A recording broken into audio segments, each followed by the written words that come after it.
चमचमीत आणि चटपटीत असा चाटचा प्रकार म्हणजे आज आपण रगडा पॅटीस घरच्या घरी कसा बनवायचा ते पाहणार आहोत.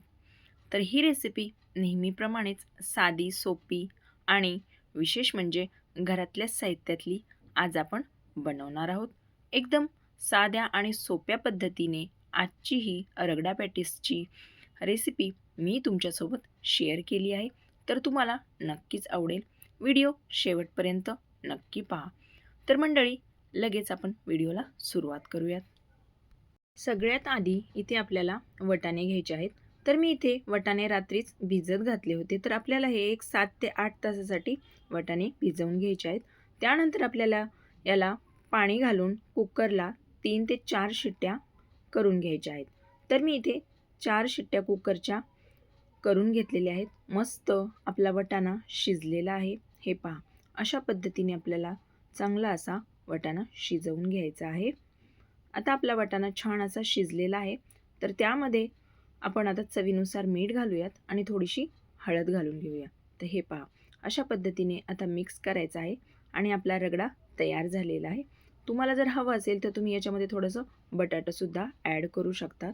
तर मी या रगड्यामध्ये बटाटा ॲड केलेला नाही आहे. तर सिंपल असा आपण रगडा तयार करून घेतलेला आहे. आता यानंतर इथे मी 3 बटाटे घेतलेले आहेत.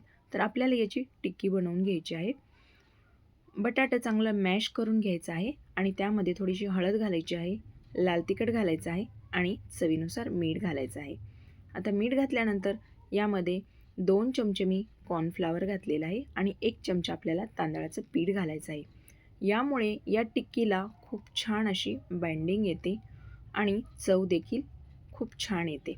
आता याला चांगलं असं आपण मिक्स करून घेणार आहोत आणि घट्ट असा याचा गोळा बनवून घ्यायचा आहे.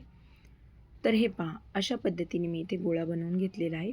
तर यामध्ये मी 4 टिक्क्या बनतील असे या पद्धतीने बनवून घेतलेल्या आहेत. हे पहा, आणि यानंतर इथे थोडंसं कॉर्नफ्लॉवरमध्ये या टिक्क्या आपल्याला डीप करून घ्यायच्या आहेत, जेणेकरून या तळताना एकमेकांना चिटकत नाहीत.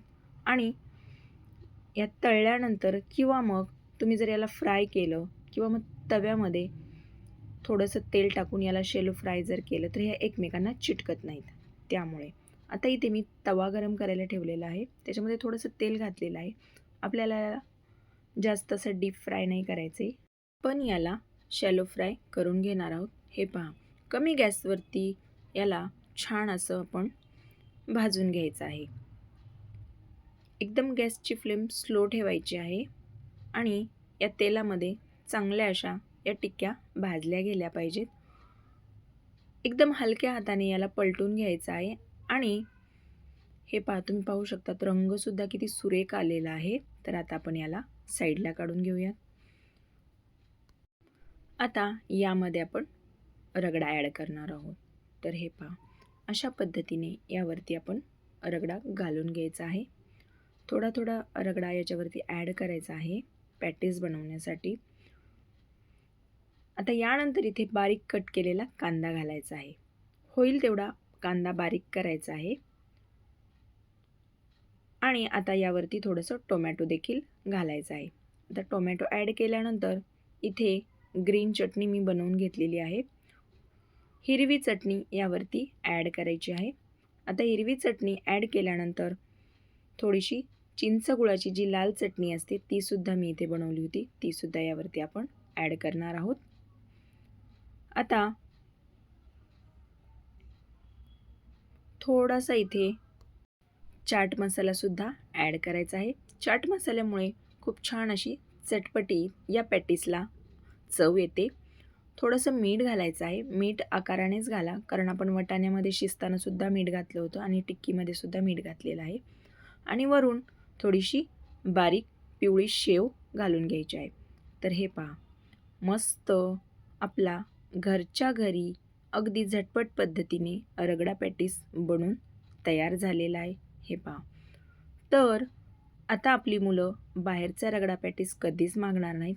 तुम्हीसुद्धा तुमच्या मुलांना घरीच बनवून देऊ शकतात.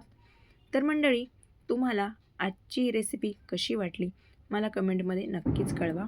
व्हिडिओ जर आवडला असेल तर व्हिडिओला एक लाईक नक्की करा आणि अजूनही चॅनलला सबस्क्राईब केलं नसेल तर पटकन सबस्क्राईब करून घ्या. आणि तुम्ही हा आपला व्हिडिओ जर फेसबुक पेजवरून पाहत असाल तर पेजला फॉलो नक्की करा. तर चला पुन्हा भेटूया अशाच एका तुमच्याच आवडत्या नवीन रेसिपीसोबत. तोपर्यंत धन्यवाद.